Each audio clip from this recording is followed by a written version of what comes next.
Assalamualaikum dan salam sejahtera kepada bangsa mekanika. Bertemu lagi kita hari ini untuk menceritakan tentang kereta recon atau kereta import terpakai.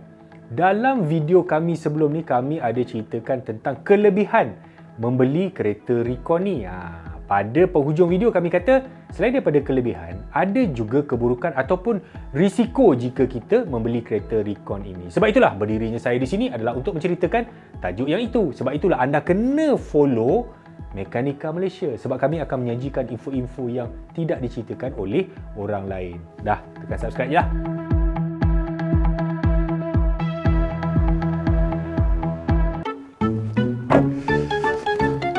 Aduh lah. Aduh lah. Macam mana lah aku nak buat ni? Aku dah lah lambat ni. Enjin tiba-tiba overheat. Aduh. Aku ada satu idea.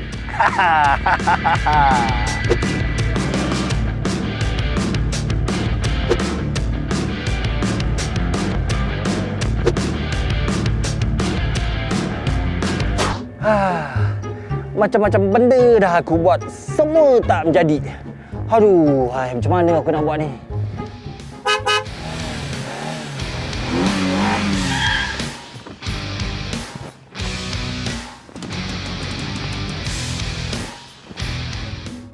Kenapa bro? Enjin panas? Jangan bimbang, mari saya tolong.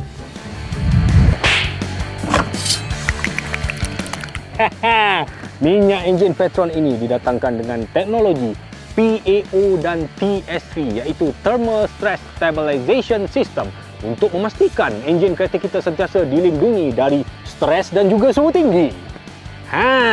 Dah siap. Wow, dah boleh rasa cool lah. Emanglah cool.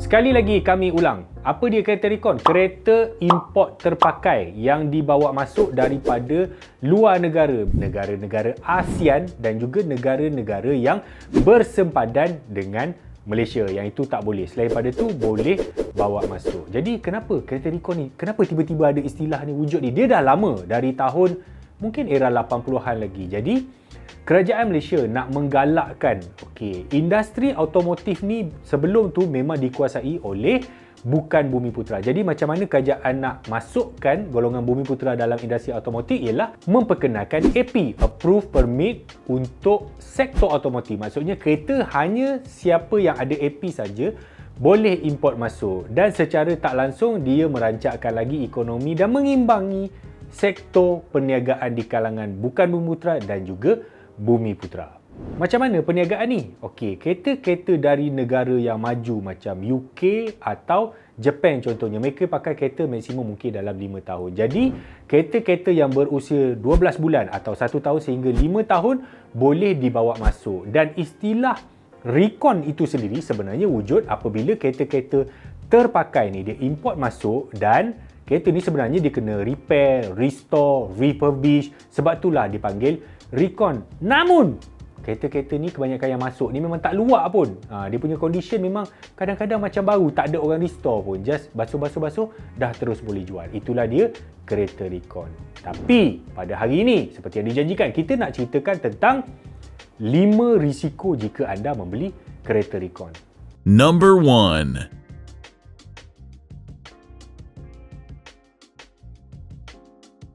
Risiko yang pertama, harga. Ya, harga. Jika anda tidak study, anda tidak pandai untuk cari kereta ni, sebab kereta ni kereta recon, harga dia berbeza-beza. Kadang-kadang end up anda boleh buat silap dengan membeli kereta di atas harga pasaran. Beli kereta lebih mahal. Sebab tu kita kena compare. Kita kena ada ilmu. Jadi, kita boleh bandingkan kedai A, B, C, D, E. Bandingkan specs to spec. Maksudnya apple to apple lah, kereta yang sama. Contohnya kalau ZG compare dengan ZG. Dalam ZG tu ada apa? Ada Bose ke, ada Alpine ke, ada Rim ke, ada apa kan? Compare dekat situ dan nilaikan semula harga kereta itu. Dan itu kalau kereta recon macam Alphard dan Fire. Kalau ada kereta yang memang dijual kat sini, contohnya macam BMW M4, M2 kan, memang authorized BMW Malaysia ada jual dan kita tengok ada recon. Jadi comparekan dulu baru dengan recon tadi, baru dan susut nilai dia sama tak? Kalau sama, lebih baik beli baru. Loan lebih sikit je. Number 2.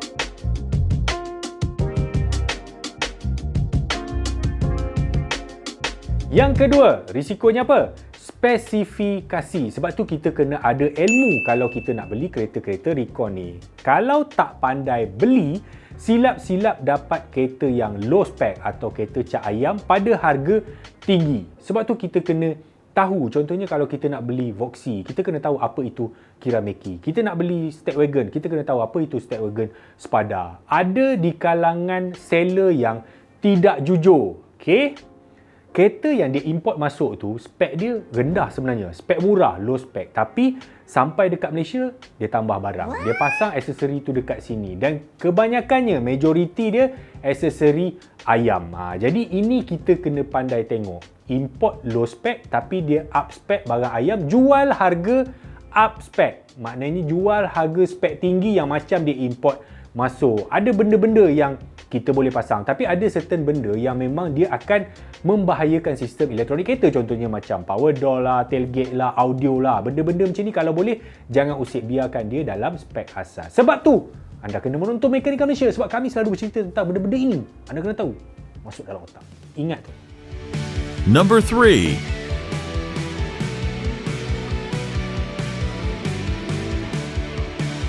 Yang ketiga, condition. Apa yang kita paling takut ialah terbeli kereta bekas aksiden. Ada kereta aksiden ke? Kereta recon? Ya, ada tuan-tuan. Memang ada. Kalau dekat Jepun, setiap kereta yang di auction yang nak dijual tu, dia akan ada grade. Dia ada 5, 4.5, 4, 3.5, 3R. Takut kita terbeli yang R. R ni maksudnya dah aksiden. Selain daripada itu, ada juga orang yang tidak jujur. Ramai orang yang tak jujur berniaga ni sebenarnya. Dia jual kereta tu sebenarnya mileage dia tinggi.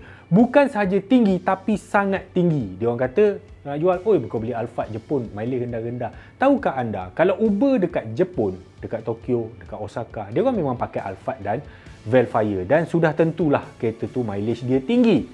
Apa yang dibuat oleh penjual recon yang tidak bertanggungjawab ni, dia adjust balik mileage tu. Tiba-tiba kita tengok, kereta dah 5 tahun, mileage baru 15,000, 10,000. Orang Jepun dia naik train lah, dia parking je kereta. Come on lah, kereta tu berjalan kot. Sebab itu, kita kena ada ilmu. That's why bila nak beli tu, minta laporan auction tu daripada seller. Dan, double check dengan source kita sendiri. Contohnya ada banyak aplikasi online yang menawarkan servis check mileage, condition semua. Contohnya macam Scroot, ada Autofacts lah, macam-macam. Double check dekat situ. Sebab itu kita kena ada ilmu. Number 4.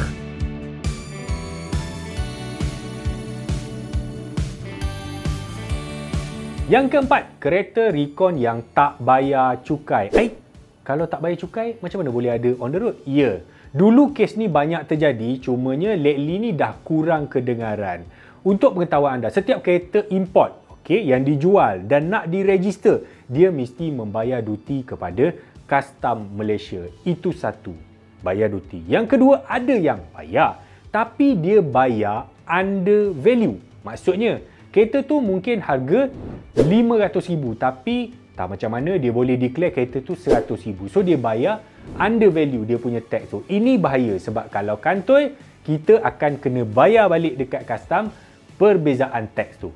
Namun, perkara ini sudah jarang terjadi sebab Custom Malaysia dah ada doket harga. Jadi kita tak boleh simply declare harga dia begini-begini sebab custom dah ada sendiri senarai harga yang mana menentukan nilai cukai kereta yang dibawa masuk tadi. Yang kita takut tak bayar teks langsung. Itu yang paling kita takut. Tapi ada berlaku ke? Ada. Cuma kes ni dah semakin jarang berlaku. Tapi kena berhati-hati. Sebab itulah kita kena ada ilmu. Number 5.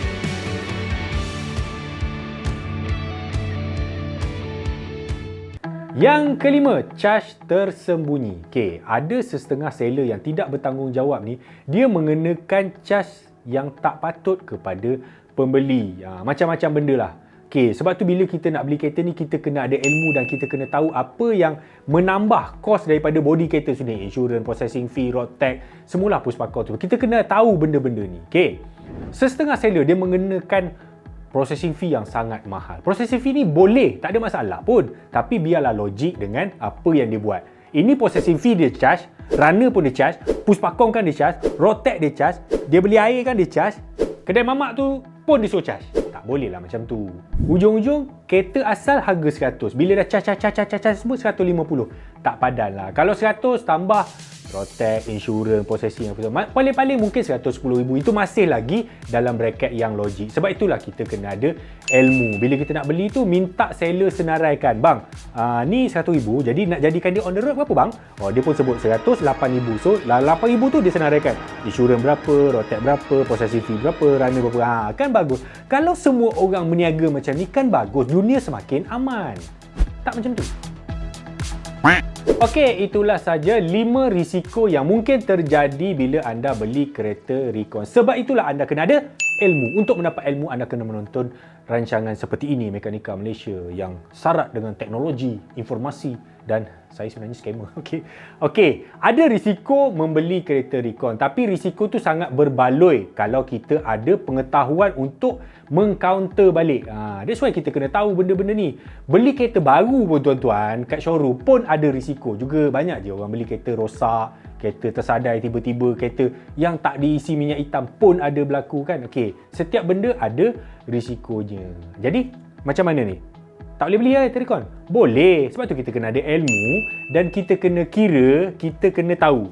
Contohnya kalau kereta tu market dia dalam 100,000 lah. Kita cari semua penjual 95, 98, 100, 95, 98. Okey lah, boleh belilah. Kita boleh compare. Tapi tiba-tiba ada seorang jual 50,000. That's fishy. Mesti ada something wrong. Dan kebaikan yang lain ialah belilah daripada seller-seller yang dikenali. Contohnya, kita orang nak jual kereta recon tak lama lagi. Nanti beli dengan kami. Okey? Sekian. Terima kasih. Assalamualaikum dan salam sejahtera. Jangan lupa ya tak subscribe. Sekian.